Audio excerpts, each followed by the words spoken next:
Designcast Podcast, the podcast for design and STEAM educators. Hello and welcome to Designcast, a podcast where I interview a wide range of excellent guests in design and STEAM education to get their unique perspectives. My name is Jason Reagan, and I use my 20 plus years of experience as a design educator to dig deep into complex issues. This podcast has one simple mission: to create a community of people around the world that are interested in design and STEAM education. Each episode, I chat with guests from all corners of the design world, from classroom teachers to authors and even to educational consultants. We discuss a wide range of topics that we feel are relevant today. I do want to ask you that if you're enjoying this podcast, please leave a review, rate, subscribe, share, or download from your favorite podcasting app. This helps the podcast get discovered by listeners that might not find it otherwise. Also, it helps me to continually define the direction of future guests and episodes. Feel free to drop by my website, www.jasonreagan.ga, to leave me a comment or to sign up to be considered as a future guest on future episodes. Also, don't forget to stop by Anchor and leave me a voice clip that could even end up in an upcoming show. Thanks for listening, so let's get to it.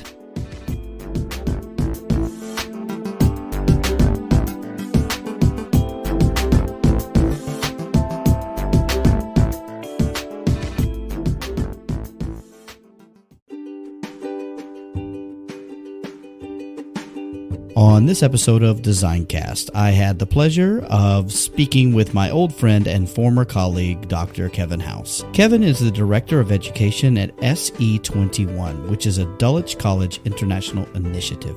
We chat about his unconventional journey into education and all that he has accomplished in his career. It is a really great chat with him about the ethos and vision for SE21. I am confident that you will enjoy this discussion. Now, don't forget to check out the Goodreads bookshelf for this podcast listed in the Linktree link that is listed in the description of the podcast. Now, sit back, relax, and enjoy this chat with Dr. Kevin House.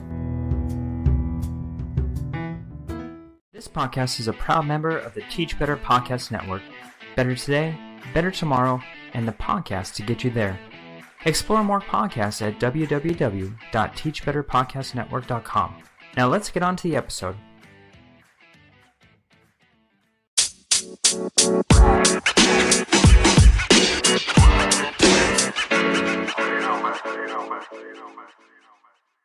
Welcome back to another episode of Designcast, and I'm absolutely just so excited to have Dr. Kevin House with me today. Kevin, how are you? I'm great. I really appreciate the opportunity to chat, Jason. It's great to catch up. It is great to catch up, and I am so excited to talk to you, Kevin, and hear about all the things you've been doing. And so, Kevin, if you don't mind, can you tell everybody a little bit about who you are and what got you into education? So, how long is the podcast? No. So what I'll do is I'll kick off by telling my journey from the very start, in a sense. The reason being, some of the things I'm going to loop back to later in the conversation, you'll probably see why I'm driven by certain things in terms of where I want to try and take future of education and kind of the architecture around what future learning should look like. So I grew up in the UK. I'm old enough to have been pre-comprehensive education. So for those listeners that can know what I'm talking about, they'll know that in the UK, they have grammar schools and secondary modern. They used to do an examination when you're 11, and that determined kind of your academic trajectory for the rest of your school career. I failed that exam for a number of reasons, I think, in my life. So I was doing life learning at the time, and the school learning took a back seat. So I went into secondary modern. In those days, they said you can probably go into the forces, or you could maybe get an apprenticeship. This is the late 1970s, or you can be unemployed. And most of the schooling was kind of geared towards setting you up for one of those pathways. So I didn't have a particularly great relationship with education by the time I finished secondary schooling. Went off and did a bunch of other stuff with my life, did some acting, worked in rock bands, and did some construction work and various other things, and kind of got to late 20s. And in the UK at that time, you could still get grant assisted tertiary education. So kind of thought, well, I kind of want to do something else than menial labor, which is kind of what I was falling into at that time. So I did a degree quite late in life at 26, and then at the end of that, it was kind of an English degree. And then you tended to go into journalism if you had connections, or you go into teaching. So then I did some postgrad teaching, and very quickly realised that I wanted a change in my circumstances of living in London. And then I dipped my toe in the water and ended up going overseas. So I got a job with the British Council working in the government schools in Botswana, in the Okavango Delta. Really fantastic, truly life-transforming experience. And then from there, spent 3 years in Africa working in the state education sector there, and then came back to the UK to study for a master's. Realised that I enjoyed, in a sense, being a lifelong learner. I enjoyed the rigours and the stimulation through learning somewhat later in life.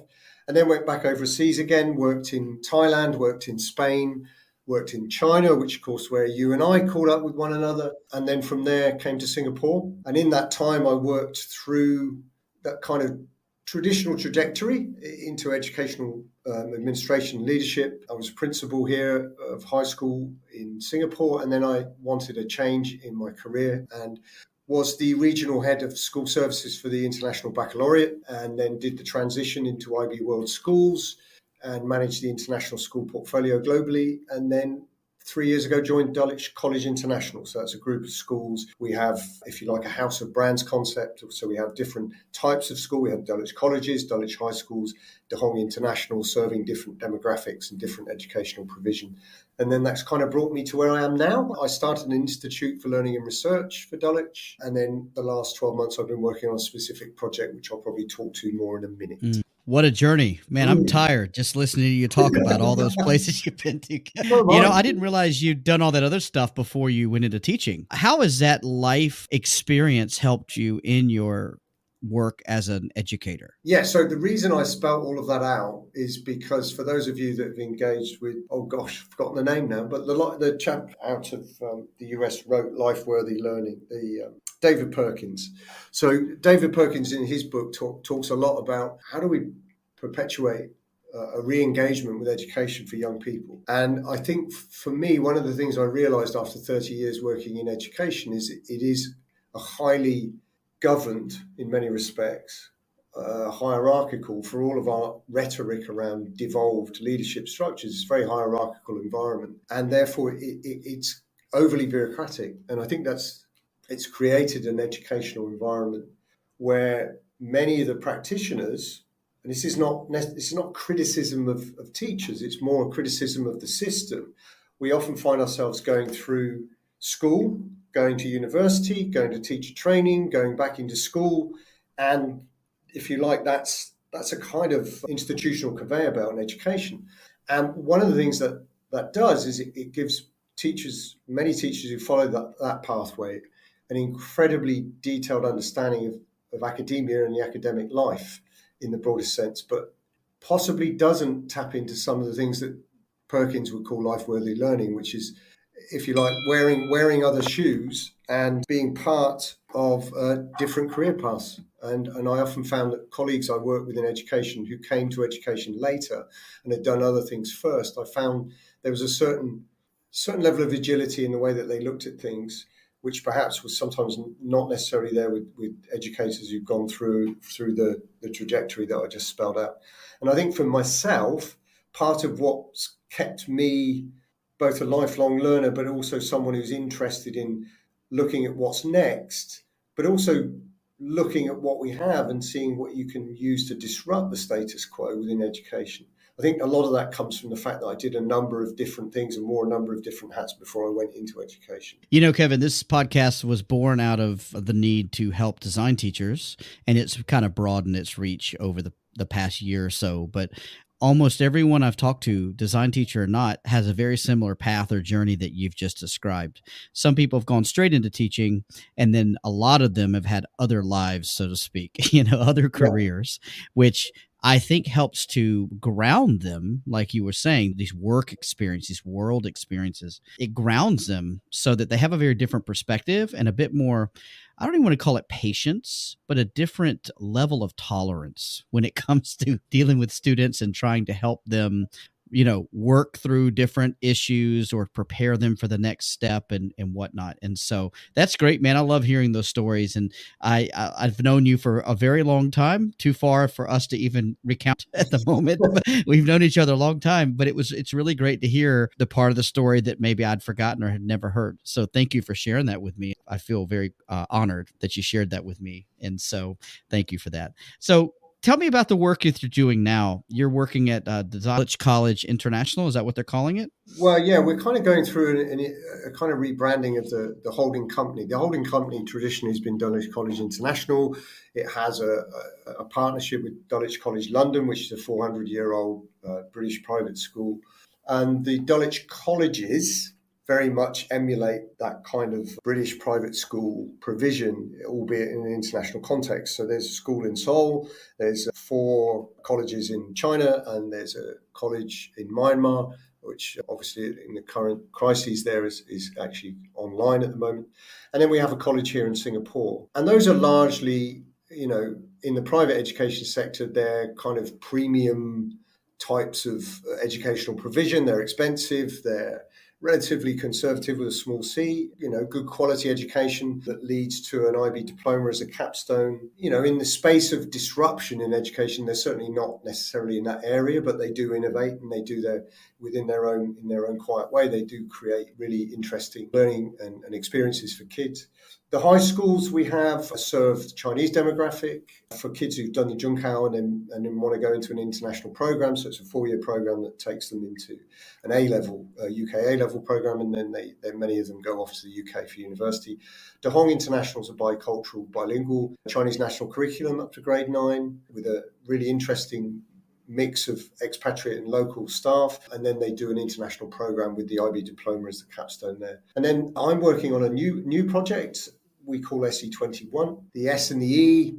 SE21 is the postcode for Dulwich College London, but SE21 in our context kind of means sustainability and entrepreneurship, or any other S's and E's you want to throw at future of learning. And 21 really referring to those 21st century skills. So our founder and chair, Fraser White, tasked us, a small group of us, to try and come up with an innovative high school option. And that's led me on a journey for the last 12 months, which has been an incredibly enriching journey and a really, really interesting one. In that we started off by trying to create a new curriculum provision for high school. We're not leveraging established big credentialing, as it were. So we're not using an IB diploma or a College Board AP or a British A-level. So we're not looking at summative high stakes as the end game. We're trying to devolve that. We're trying to build into it some of the competencies that have been identified by UNESCO, OECD, WEF, and other kind of global policy and think tank. And therefore, we've come up with a curriculum which we have, if you like, the disciplinary learning we call transdisciplinary literacies, because we think we take them further. We think of the high school as an accelerator rather than following the same path of a traditional pre-tertiary program. We kind of want to go a bit further with the university partnerships, pulling in some undergraduate content. So the transdisciplinary literacies is one area. And then a second area is what we call dynamic literacies. So that's another way of thinking through what sometimes are referred to as the soft skills or 21st century learning skills. And then we kind of glue those together with what we call interliteracy skills, which are things like critical thinking, collaboration, creativity, and so forth. And then that led us to look at, well, if we were moving away from a high-stakes summative environment, what could we do to solution around the credentialing? So what would the credentialing look like? So we started having conversations, and we joined people like Mastery Transcript Consortium in the US, who are doing quite interesting kind of expansive exploratory work with transcripts that move away from GPAs and a kind of number-based way of evaluating students. We built around a concept of evidencing learning, we think of it as, rather than assessment. So in other words, what can students create to show evidence of different learning in different contexts?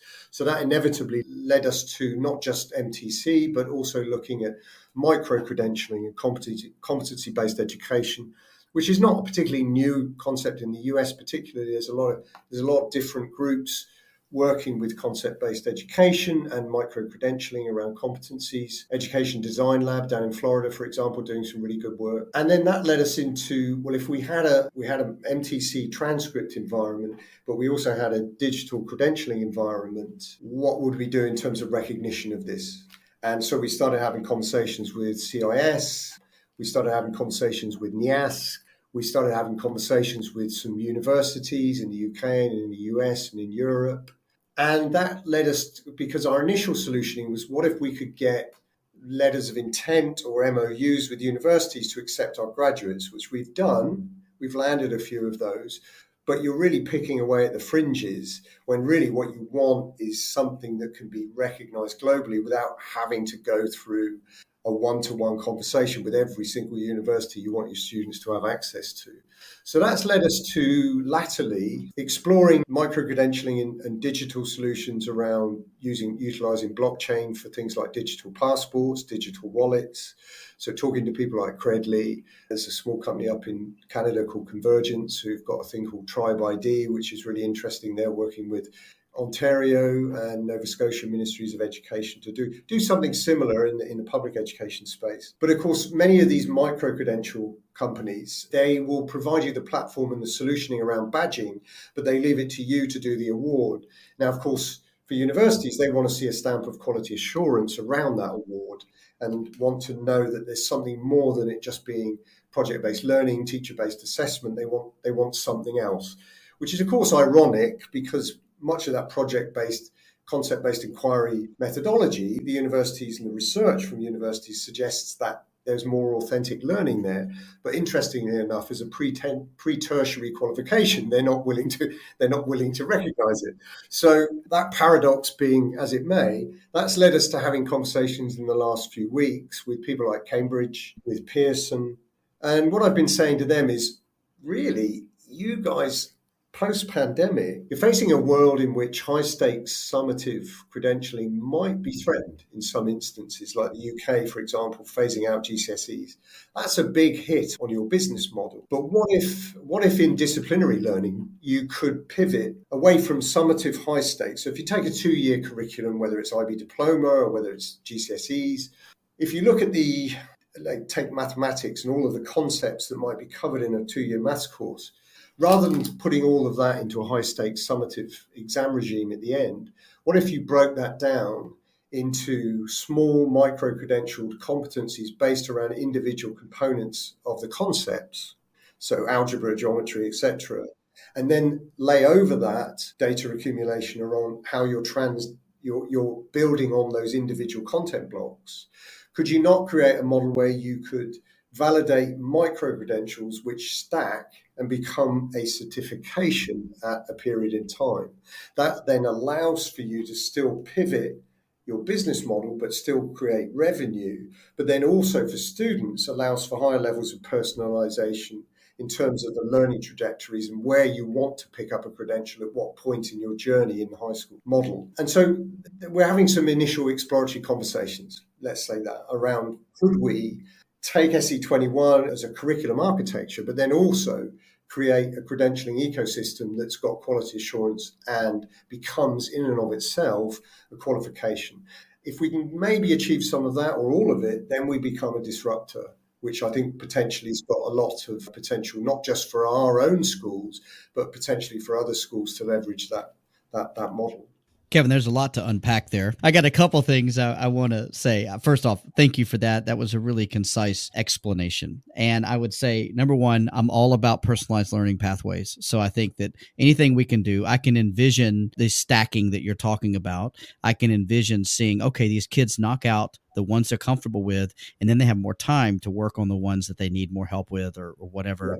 Yeah. And those concepts are actually interchangeable. It's almost like when they went to interchangeable parts on cars, right? So you pull things off. It also allows for not just breadth, but it allows for depth. So you could build content components in there. So if a kid really does get switched on by a particular area within mathematics, they could really drill down in that and collect credentialing around that and have it recognized. And I'm listening to your discussion of this, and I know that you guys are doing kind of your own pathway, but I hear a lot of what you're saying because of the IBCP that I'm working in has a lot of those same kind of, the spirit is similar. And I know, Jason, I think, and having been an ex-member of IB, I think I can speak with some level of conviction and knowledge. I think the IBCP is the most innovative thing the IB's cooked up in the last 20 years. They almost don't realise how good it could be. I mean, I often thought, wouldn't it have been lovely if the IBCP had just become another path in the DP and it was just one credential and you could just choose different pathways? Missed opportunity. It sounds like Ollie, the new DG. Ollie might do it. You never know. He might see the need for that. So if he's listening, let's have that conversation. I completely agree with you. I think that the way the CP works, the thing is though, Kevin, to me, even the CP is not new in the sense that I grew up in a system in the US a little later than you did, but not much, where I could get a quote unquote vocational high school diploma and an academic high school diploma.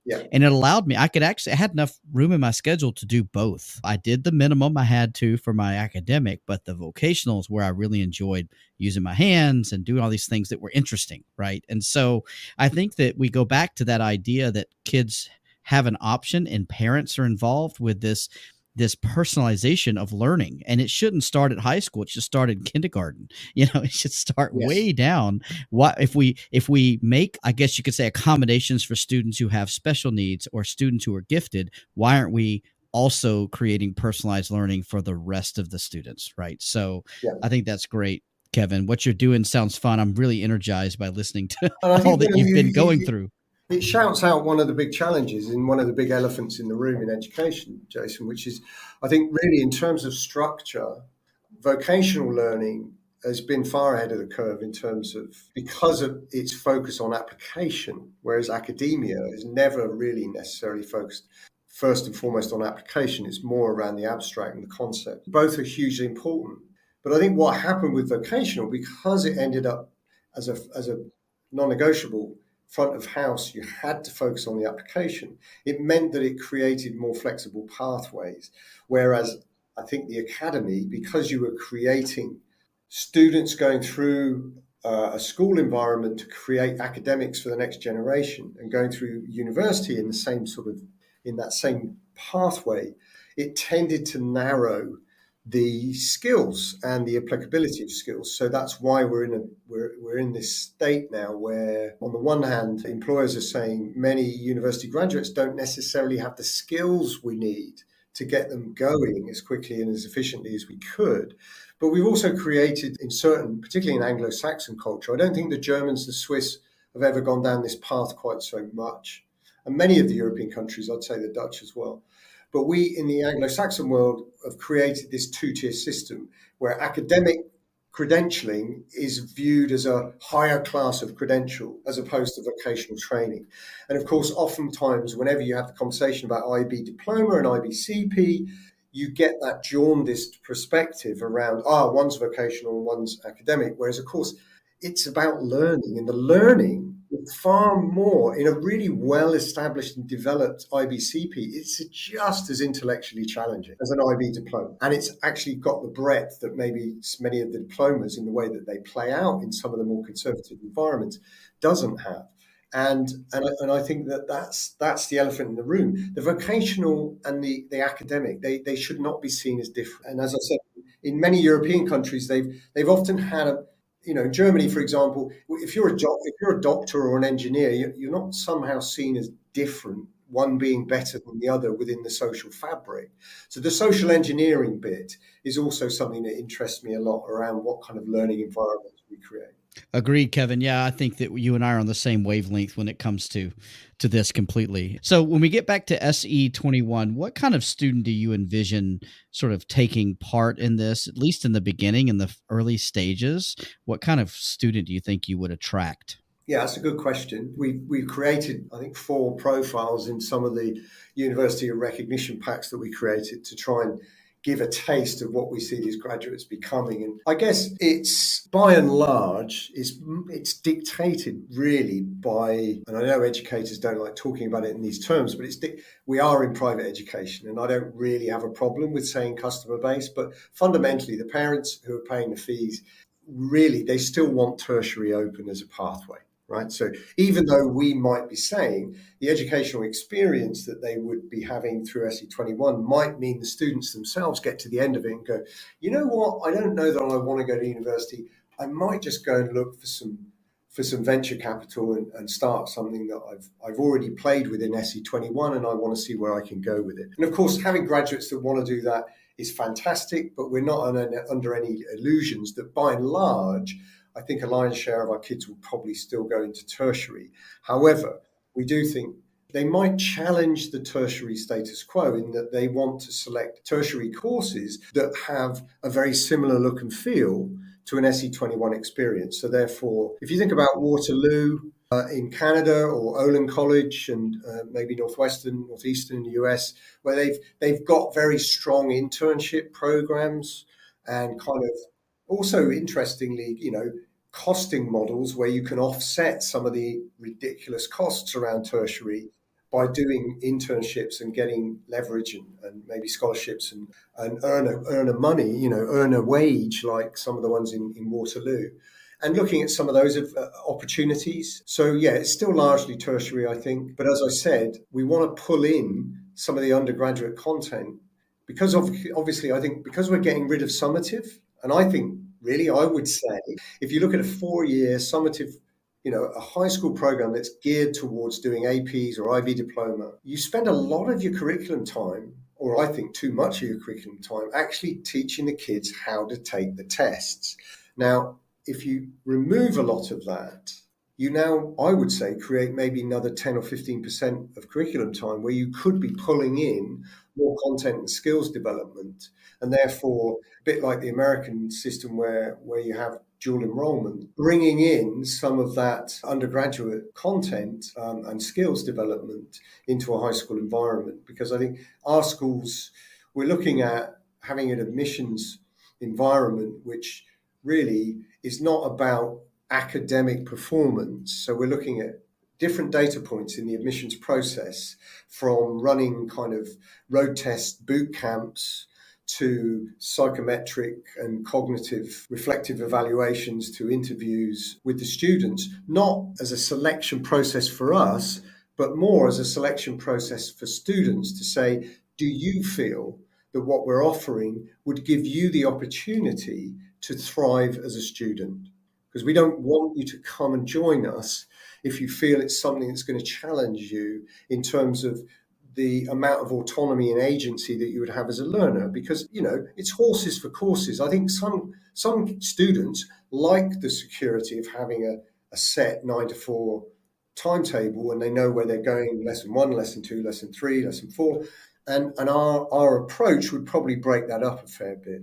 I agree, Kevin. I think you're looking for that sweet spot, where we can still gather enough steam to get, a really, really great cohort of students, but at the same time having highly specialized, highly personalized learning opportunities and engagements. That sounds great, Kevin. So do you guys have an idea of when something like this is going to actually come to fruition? Yeah, we're looking at maybe trying to open our first school, maybe August 2023. We're looking at a number of locations globally. We're also in conversation with some other organizations. One of them's a really interesting concept in that they're looking at creating really interactive, I suppose in an Asian context, you'd call them enrichment environments. So those environments where kids go and do some reinforcement work, or they go and do some, they might do coding, or they might do robotics, or other enrichment activities to add to their portfolio, as it were. But they might just do revisiting of some of their academics as well. But they want to create spaces through repurposing commercial real estate. They want to create spaces that are interactive. So they've got really what they call 4-dimensional library environments. They've got ropes courses. They've got climbing walls. They've got places where kids actually just want to hang out, not just, enrichment slavery program. It's more that they're places that are learning hubs. And so we're even exploring what if we co-shared some of these spaces. We used it for part of the day, they used it for part of the day. Some of their classes could blend into stuff that we offer to our high school students, and vice versa with some of the boot camps that we might run. That for me is a really exciting opportunity, given that where we are in the world and the fact that, frankly, a lot of commercial real estate, particularly in retail, is facing some challenging times, given the pandemic and the shift to online shopping. That this could be a way of repurposing some of that commercial retail real estate in downtown environments that's vibrant and human and involves people. And it really creates a really fantastic educational hub that doesn't just service a school, it doesn't just service enrichment, it could even be adult education. There's a lot you could do with that. And I think that's a really exciting conversation that we're having at the moment. Yeah, that sounds really, really exciting. And I love to hear you. We could talk all day about this, but I want to ask you one thing, Kevin, and that is, this is all awesome and really, really great to hear. What kind of educator would you look at having? I wondered when that question was going to come up. For us, we've done some initial around the learning. We started with SE21. I've talked with other colleagues, talked with Conrad Hughes over at ISG. He's done some fantastic work with their Universal Learning Program, the work with UNESCO. They've got their 7 competencies. I think Conrad and that team over there have come at it from a very much a conceptual, theoretical background. What makes good, authentic learning, and how do you construct from that? I think we've kind of got to a similar space, but we came at it from a different direction. So we looked at the learner experience. So we looked at it from what does the learner user experience look like, and what might the look and feel be around that? And then as we built the educational architecture, we very quickly, of course, got to, well, what does the profile need to look like for the educator in this environment? And we very quickly moved beyond, I think language is hugely important. It's a very powerful thing. It carries implicit and explicit baggage. And so we very quickly moved beyond the term teacher. We very quickly gravitated towards things like educator, things like learning designer, things like life coach, things like guidance, counseling and mentoring. And I suppose it's a composite of all of those things is what we want in the faculty for this school. So that very quickly took us to, well, what would an accelerated professional learning journey need to look like for people who'd worked in, let's say, more traditional educational environments, to be able to feel comfortable if we're asking them to be part disciplinary expert, part life coach, part counselor, part mentor, part project designer and project lead. What skills do they need to feel comfortable? Because just as we want to try and create a school in which students feel they will thrive, we have to have the same thing for the educators. So because of the high levels of agency and autonomy we want for both students and the educational adults working in this environment, it's important that we give them the tools to feel comfortable. So, I suppose that's the profile for me is, part educator, part life coach, part counselor and guidance.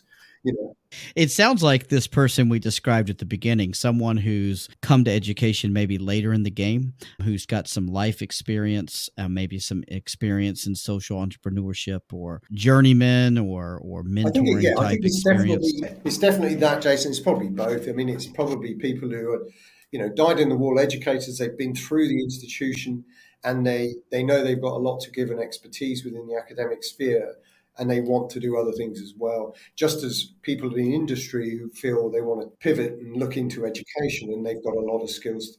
And building a kind of very fertile environment where those kinds of adults can work together and learn from one another, I think would be really, really exciting. Kevin, I'm excited. Where do I sign up, man? Yes. Sounds good. I'll make sure that we can keep the updates rolling. And so, Kevin, I have a quick question to ask everybody, and that is, what book should everyone stop right now and read? Well, now, there's an interesting one. At the moment, and I'm just trying to find the title again. At the moment, I'm thumbing through. Well, I don't know if I can give you one. I don't think I can. So someone I really enjoyed reading, which is Charles Fidel and the guys at the Center for Curriculum Redesign, Four-Dimensional Learning, Four-Dimensional Curriculum. That's a really interesting book. They've done another one around IA, which came out last year. So Charles Fidel and a couple of other people he worked with on that. I'm reading Hemant Tanjay's unscaled at the moment. So how AI and a new generation of upstarts are creating the economy of the future. The reason I'm interested in it is just around the term unscaled. So the premise in that book is really the 20th century, through the innovation of electricity, became the century of scaling. So you went for economies of scale. And I think his provocation is to say, well, now with AI and machine learning, we have the potential to differentiate, personalize, and unscale in lots of different areas of human life. And I'm looking at that as a lens through which to look at how do we unscale education. So that's where I'm at the moment. Love it. That's awesome, Kevin. And I'll make sure to have those books. I have a Goodreads shelf just for my guests that have promoted books or told us recommended some books. And so I'll make sure those are up there for when the episode airs. And so, Kevin, I appreciate that, man. And so if people want to get in touch with you, what's the best way to do that? Probably find me on LinkedIn. I'm a reflection of my generation in that I'm pretty analog. So I am on Twitter, but I guess I'm a lurker on Twitter more than doing anything active. I'm far too verbose to put anything in 60 characters or whatever. I tend to use LinkedIn a lot, so connect with me through LinkedIn, or please email me at kevin.house@indulwich.com. Yeah, but through LinkedIn you can find me, so that's probably the easiest way. Yeah, your LinkedIn profile is probably more exciting than your email address, but we can certainly make both available for people to have a look at. So maybe a little bit easier. But Kevin, thank you so much. And so, listen, Kevin, this has been great. I can literally talk to you all day about this, but I know that you are ending your day as well. And so I really do appreciate you taking time to talk to me. And I would love to have you back on once this SE21 is up and rolling and you guys have a site and whatnot. And so I would love to extend that invitation for when that happens. Absolutely. That'd be fantastic, Jason. Love to share it. Love to get people to the party. And I think one of the things is for all of us, it's about, as I say to people with what we're trying to do, I'm not trying to be a revolutionary. I'm trying to create more diversity and more inclusion, more access to recognize neurological diversity. Everybody learns differently, and we need to recognize that. Thanks, Kevin. I appreciate it.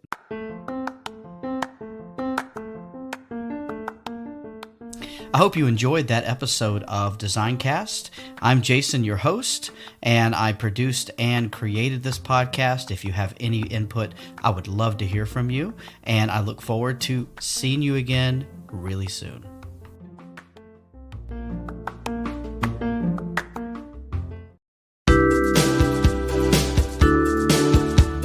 Jason here from Designcast, and I am just so pleased that you're here listening to Designcast. I really appreciate all the feedback everyone's been giving me. It's been so fantastic to hear it, and it just really inspires me to continue going. Of course, making this week on week is difficult. If you feel so inclined, of course, there is no pressure. I would love it if you would take part in helping to support this podcast. And so I'm using a website called Buy Me a Coffee, and there are a couple different ways you can give. One is you can give a one-time gift, and then also there are monthly gifts that you can give. And by doing that, you will receive some services from me. Number one, you'll be part of Designcast support family. Also, there are different levels within that. So head on over to buymeacoffee.com/designcast, and you can find out more about the different ways you can support me.